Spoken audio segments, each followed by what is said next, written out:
Welcome to Pondasi, supported by Wakmi. Kali ini gue yang nge-host podcast orang. Jadi kita di sini lebih pingin berkenalan supaya teman-teman di Wakmi bisa tahu Nobi itu apa, dan kita kebetulan hari ini dapat CEO-nya langsung dari Nobi. Bro Lawrence, boleh perkenalkan diri sedikit mungkin? Jadi, who are you? Alright, well pertama thank you. Yes, ini kita kena invasi, bukan invasi. Ini kita kedatangan sahabat Wakmi. Yes. Thank you for coming. Pasti. Ya, well saya Lawrence, saya adalah founder CEO dari Nobi. Kita crypto firm, gerak di banyak hal. Kita ada aplikasi juga di Android yang bisa memudahkan orang untuk berinvestasi kripto. Tapi kita juga memiliki aset management, dan di sana kita banyak dealing dengan DeFi. Nah, itu mungkin ya. Jadi spesialis DeFi ya, Bro Ya. Lawrence ini. Ya, mungkin kalau dibilang spesialis, bukan spesialis ya, tapi bisa dibilang ya, kalau kita bicara soal kripto dan kita bicara soal utilitas, ya yang paling besar itu ya sekarang adalah kenyataan bahwa DeFi ini sudah menjadi bagian penting dari penggunaan kripto itu sendiri. Oke, Ya. sebelum kita terlalu jauh, Ya. mungkin buat yang baru pertama kali nonton tentang kripto, Ya, DeFi itu apa sih? DeFi, mungkin gampangnya DeFi, DEFI kan? Iya. Fi-nya finance, Oke. D-nya decentralized finance. Oke. Ya. Bedanya apa sama dunia lama finance yang suka disebut centralized finance? Ya, centralized finance, ada yang bilang traditional finance, atau ada yang bahkan yang bilang kok itu legacy finance ya, saking itu yang lama lah, itu cara lama kita. Iya. Ya kan, kalau sekarang kita pakai email, itu dulu pakainya amplop, surat ya gitu. Jadi itu cara yang lama lah, udah dilupakan.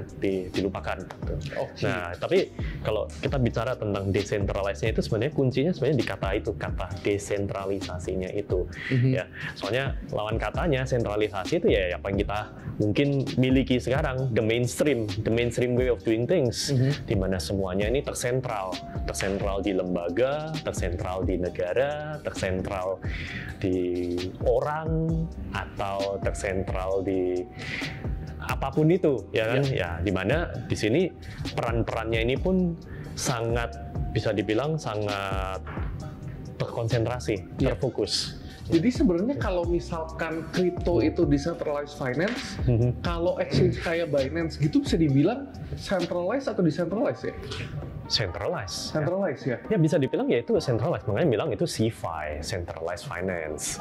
Ya kan? Iya. Itu cuman mungkin kalau bisa dibilang ya centralized finance itu kan ya centralized finance tapi mensentralisasikan kegiatan kripto. Ya, gitu. Dan bisa dibilang ini menurut saya sih itu nggak buruk. Itu emang dibutuhkan bahkan. Emang nggak ada yang jelek, nggak ada yang bagus. Semuanya ada pros and cons lah ya. Makanya ada pro consnya, dan mungkin pada saat ini masih 2023 ya, mungkin nggak tahu nih 10 tahun lagi nonton ya. Tapi di tahun 2023 ini centralized ini memang masih dibutuhkan. Itu saya lihatnya sih gitu aja. Oke. Gitu. Dibutuhkannya itu buat apa sih? Dibutuhkannya ya ibaratnya kalau kita mau pergi ke dunia DeFi dan decentralized, ini orang masuknya dari mana?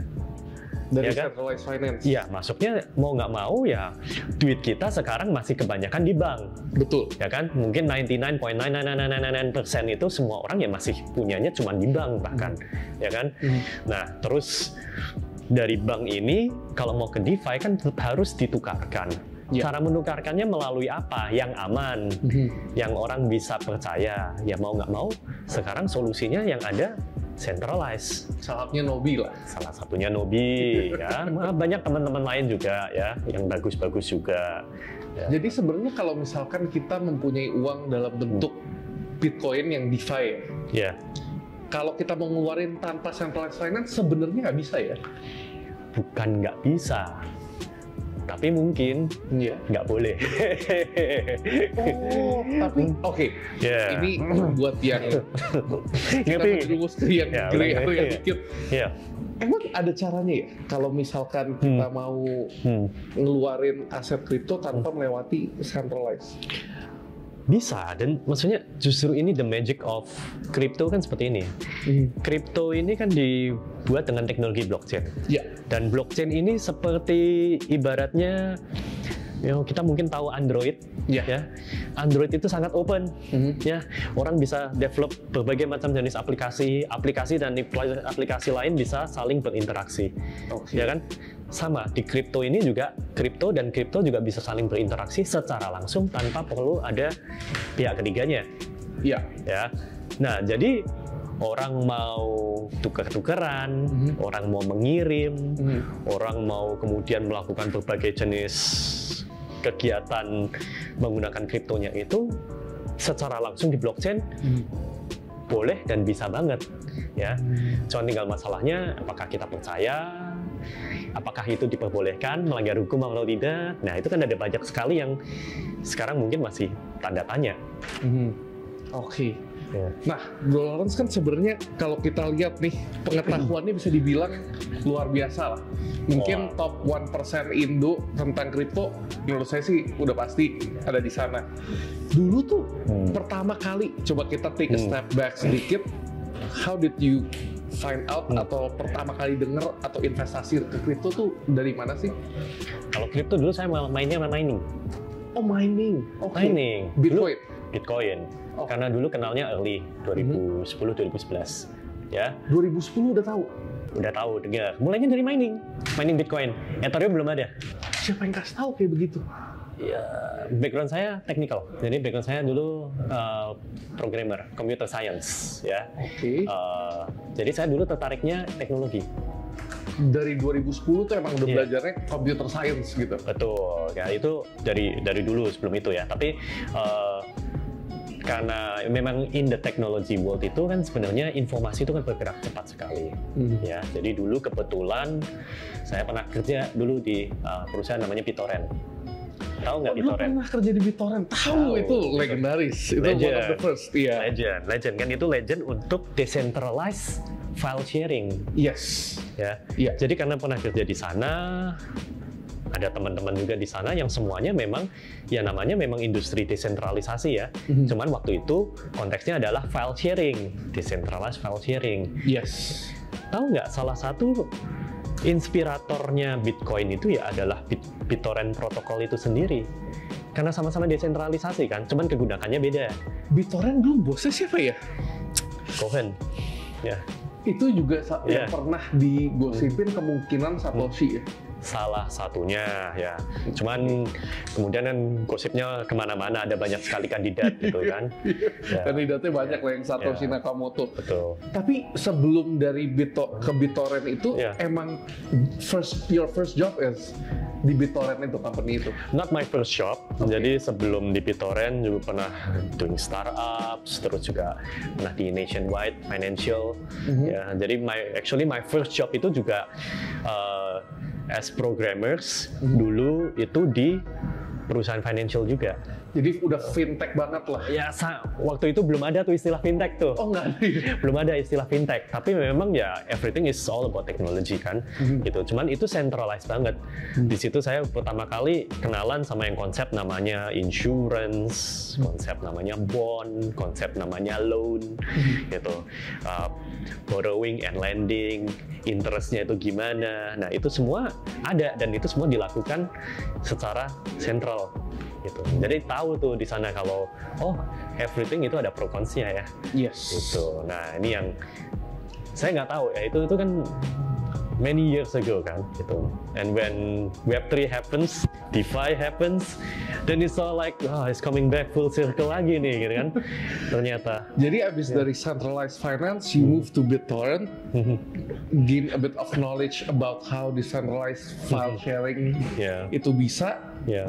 Yang pertama kali nyebut kata Bitcoin itu siapa? Itu yang that's one of my favorite question. Bitcoin, I think Satoshi himself ya. I might be wrong ya. Tapi the white paper kan written by Satoshi, ya kan waktu dia pertama kali keluar itu. Kalau nggak salah itu di forum Bitcoin ya. Dari Reddit ya ketemunya ya? Bukan dari Reddit. Itu di bitcoinforum.org kalau nggak salah. Wah, Bitcoin itu Forum. Jadul banget. Bitcoin Forum, Bitcoin Talks ya? Ada lah itu forum itu ada Tahun forumnya. 2010 punya ya itu ya. Itu that's like one of old, it's the oldest the oldest forum crypto community lah di situ. Ya. Jadi dari dulu abis tahu tentang Bitcoin forum dan sebagainya itu langsung tuh mulai mining. Yes. Dan funny thing, I don't do it for money waktu itu. Oke. Cause Bitcoin itu nggak ada harganya. Pas 2010 ya? 2010, 2011 itu ya. Below $1. Below $1. Bayangin kalau positifnya sampai sekarang. Ya. So funny thing gitu. Jadi I started early kan 2010 gitu kan. Iya. Tapi when I look back my wallets gitu kan, so I have few wallets lah yang waktu itu gitu kan. My oldest history track record is 2011 gitu. So I don't know mungkin itu di wallet sebelumnya lah yang udah nggak ke track lah gitu. Tapi when I first doing this, it was simply because I'm interested on the technology. Waktu itu tertarik banget sama teknologinya aja. Ini teknologinya kok keren banget gitu. Apa sih nih bisa kayak menjalankan kayak PayPal kan waktu itu ada PayPal, terus bisa kirim-kiriman uang gitu. Tapi nggak bisa disensor, nggak bisa diblokir. Yes. Udah kayak BitTorrent juga nih gitu kan.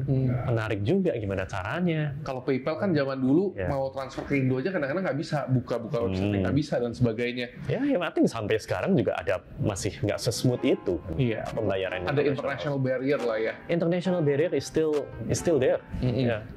And that's the beauty of, well, I guess the world of cryptocurrency and decentralized finance, di mana kita bisa benar-benar mau transfer ke siapa aja di mana aja, uang pun nggak bisa disensor. Nggak bisa. Ibaratnya kita misalkan sampai aset kita di freeze gara-gara banknya ada masalah atau something, that will never happen in crypto. Hopefully. Ya, and maksudnya this is mungkin kayak kalau kita ngomongin tentang nanti asetnya di freeze gitu, kita berharap kalau itu kan mungkin orang jahat gitu kan segala macam gitu. Tapi sistem saya percaya kalau namanya keuangan itu kan harusnya personal ya. Itu something personal gitu. Kalau kita ibaratnya kita punya cash, duit ini saya pegang gitu.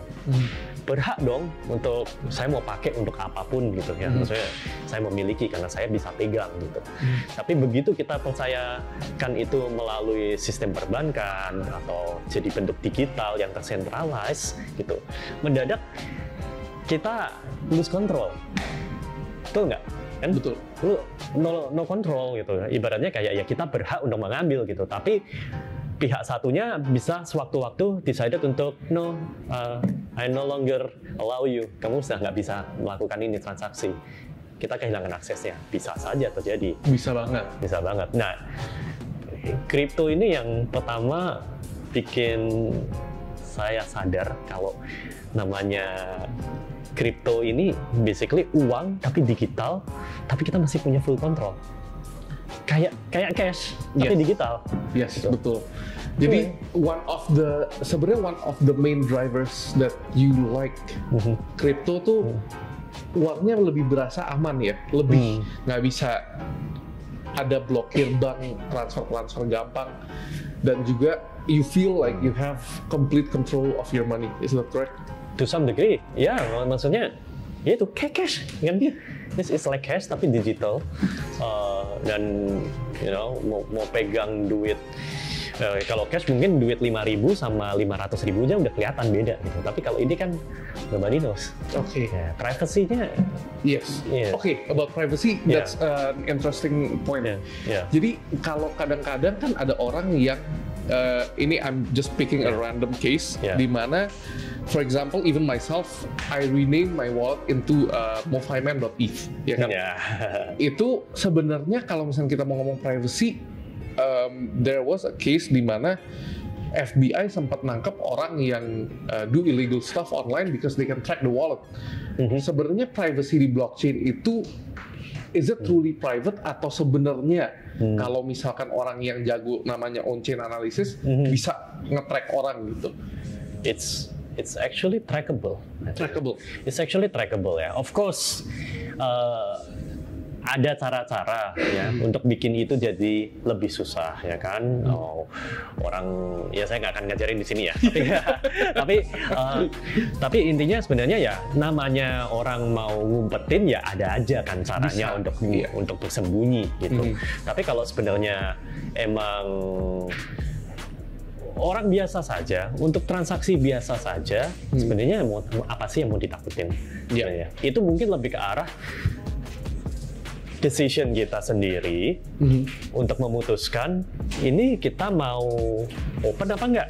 Betul. Ya kan, kita mau misalnya tadi your wallet mau payment kan ya, gitu. That's your decision to call it like that, ya kan? Untuk ngebuka diri. Untuk ngebuka diri gitu. But maybe you have different wallets. Yes. Ya kan, dengan nama yang lain. Yang disembunyiin. Yang bukan sembunyi, tapi ya privacy-nya nggak dibuka aja gitu. Iya gitu kan, ya maksudnya sama aja gitu kan. Maksudnya kita punya sosmed, ada yang public, ada yang private. Betul. Ya mungkin some people really famous, mulai nggak nyaman. Ya udahlah bikin beda account. Ya another account. I think it's like that. Dan uang itu very personal. Yes, I agree with that statement. Benar-benar itu analogi yang perfect dipakai untuk itu sih. By the way, kita di part 2 kita bakal ngomongin lebih tentang cuannya aja deh. Biar kita langsung ke dagingnya, kalian dengerin ini bisa dapat apa dari sini.